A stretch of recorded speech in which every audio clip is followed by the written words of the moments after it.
ограничаване на презастрояването в град Пловдив, чрез намаляване на плътността на застрояване, увеличаване на зелените площи и ограничаване на височината.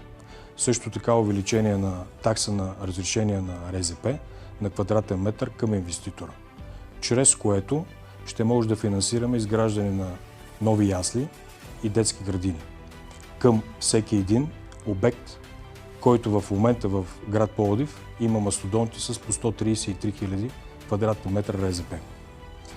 Второ, увеличаване на паркоместата, разширяване на съществуващи паркинги и премахване на наредбата за местодомуване в частта за денонощно местодомуване. Оставане на местодомуване в частта за през нощта, но за през деня да бъде свободно за паркиране от всички граждани, което в момента е основен проблем, поради причината, че местата са изчерпани с скоби, а автомобилите няма къде да спират.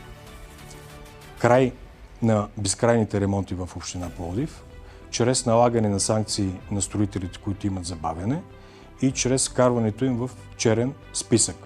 Също така, изключително важно е да се каже, че нощният труд, който беше обещан, го няма.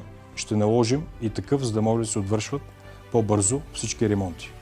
По същия начин намаляване съответно на трафика, редуциране на задръстванията, когато има откъде да се движат автомобилите.